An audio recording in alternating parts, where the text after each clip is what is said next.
आप भारत के पूर्वोत्तर राज्यों में घूमने का प्लान बना रहे हैं, तो जसवंतगढ़ ज़रूर जाएँ। जसवंतगढ़ अरुणाचल प्रदेश के तवांग जिले के चीन सीमा के नज़दीक एक नूरानांग करके जगह है, वहाँ पर स्थित एक युद्ध स्मारक है।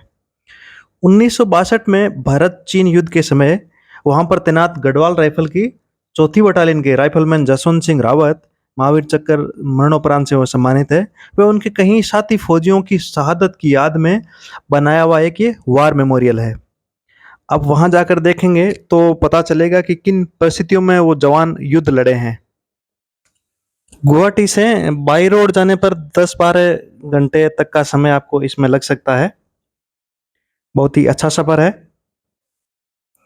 रास्ते में एक साइड में पहाड़ियाँ तो दूसरी साइड में खाई और ये बहुत ही सुंदर दृश्य आपको इस तरह के वहाँ देखने को मिलेंगे। देखो आगे एक फौजी गाड़ी भी जा रही है। इसी तरह के घुमावदार टेढ़े-मेढ़े सीधे ऊपर नीचे के रास्ते देखने को मिलेंगे। देखो ये एक झरना।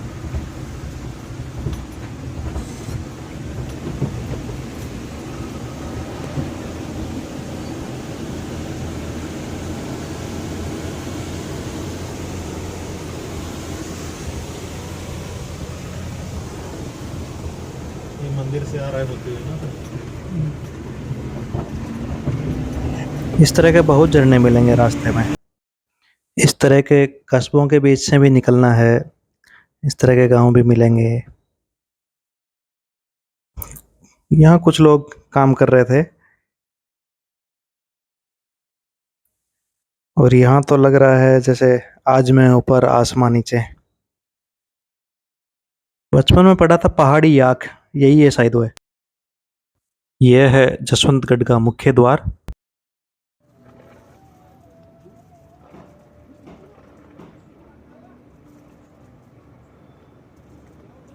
इस वार मेमोरियल में नूरानांग के युद्ध का वर्णन किया हुआ है, जिसमें लिखा है कि भारतीय सैनिकों की तवांग से वापसी के अगले चरण में 4 गढ़वाल राइफल को इस इलाके में तैनात होने की आज्ञा मिली।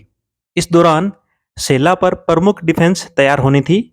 बटालियन की अल्फा कंपनी इस इलाके में, डेल्टा कंपनी इसके ठीक सामने सड़क के उस पार, ब्रेवो कंपनी इसके पूर्व और बटालियन हेडक्वार्टर चार्ली कंपनी के साथ पुल 3 के इलाके में यहाँ से लगभग 1500 मीटर पूर्व में तैनात थी। लगभग सुबह 5 बजे 17 नवंबर को चीनियों का स्थानीयों के भेष में घुसपैठ का प्रयास इस कंपनी के सतर्क सरदार जेसीओ साहब द्वारा विफल कर दिया गया। दुश्मनों ने साथ ही कंपनी पर इसके बाएं व सामने से 3 लहरों में आक्रमण किया, जो सफलतापूर्वक विफल कर दिया और दुश्मन वापस लौट गया। इसके बाद 2 और आक्रमण आरटी मोर्टर एवं एमएमजी के सहयोग के साथ सुबह 7:45 और 9:10 पर हुए। हमारे सैनिकों ने अपनी जमीन नहीं छोड़ी और इन आक्रमणों का भी वही हाल हुआ। चीनी जो हमसे बेहतर साधनों से सुसज्जित थे और अभी तक उन्हें कोई बड़ी चोट भी नहीं पहुंची थी, इसलिए वे अपने चौथे आक्रमण में ज्यादा दृढ़ निश्चित थे। उन्होंने अपनी एमएमजी को इस कंपनी के बाएं प्लाटून के 40 मीटर दूर पर तैनात किया, जो हमारे ऊपर भारी फायर कर रही थी और हमारी एलएमजी को उन पर फायर करने से रोक रही थी। लांसनायक त्रिलोक सिंह व राइफलमैन जसवंत सिंह तथा राइफलमैन गोपाल ने स्वयं आगे बढ़कर इस एमएमजी को शांत करने की जिम्मेदारी ली। जसवंत एवं गोपाल अपने प्राणों की परवाह न करते हुए दुश्मन के भारी फायर के नीचे से रेंगते हुए एमएमजी के बिल्कुल पास पहुंच गए। त्रिलोक सिंह उन दोनों को अपनी स्टेन गन से कवरिंग फायर दे रहा था। उन्होंने एमएमजी को शांत करने के लिए उस पर हथगोले फेंका, फिर धावा कर दिया। परिणाम स्वरूप 2 चीनी मारे गए व 1 घायल हो गया, परंतु उसमें एमएमजी को नहीं छोड़ा। जसवंत सिंह ने दोनों हाथों से एमएमजी को छीन लिया। वह वापस आने लगा। वह जैसे ही अपने ट्रेंच में आने ही वाला था कि एक जानलेवा गोली उसके सर में लगी। इसी बीच चीनियों ने त्रिलोक सिंह को देख लिया और वे एक स्वचालित हथियार के लंबे बरस्ट के कारण शहीद हो गए। गोपाल गंभीर रूप से घायल होने के बावजूद भी एमएमजी को अपनी ट्रेंच तक ले आया। इस साहसी कार्य में केवल 15 मिनट लगे, परंतु इन जवानों के साहस ने पूरे युद्ध का रुख ही बदल दिया।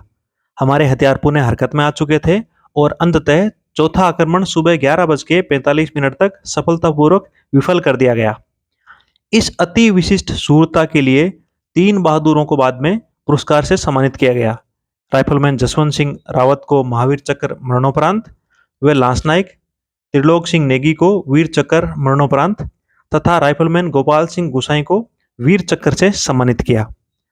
5वां चीनी आक्रमण भी लगभग दोपहर 2:45 तक सफलतापूर्वक विफल कर दिया गया और दुश्मन वापस चला गया। इसमें उसके 300 जवान इस एरिया के आसपास में मारे गए या गंभीर रूप से घायल हो गए, जो इस युद्ध में सबसे ज्यादा थे, जबकि 4 गढ़वाल राइफल के केवल 2 जवान शहीद हुए और 8 घायल हुए थे। चीनियों की अविजित होने की धारणा अब गलत हो चुकी थी। इस उत्कृष्ट एवं साहसिक कार्य के लिए 4 गढ़वाल को बैटल ऑनर नूरानांग से सम्मानित किया गया, जो कि 1962 के चीन भारतीय युद्ध में एकमात्र था। यह स्मारक चिन्ह इन और सैकड़ों दूसरे बहादुरों की स्मृति में यहाँ स्थापित किया गया है, जिन्होंने 1962 के युद्ध में इस पूरे सेक्टर में अपने प्राण न्यौछावर किए थे। यह था उस युद्ध का वर्णन जो उस शहीद स्मारक में लिखा हुआ है। और आप देख रहे हैं कि हमारी battalion 16 battalion of the Jat regiment भी उन वीर शहीदों को श्रद्धांजलि देने के लिए 17 नवंबर 2017 को वहां पर अपनी उपस्थिति दर्ज करवाई है। उन बहादुरों को जनरल सल्यूट, सलामी शस्त्र। आप भी अगर पूर्वोत्तर राज्यों में घूमने जाएं तो इन वीर शहीद सैनिकों को नमन करने जसवंतगढ़ जा सकते हैं।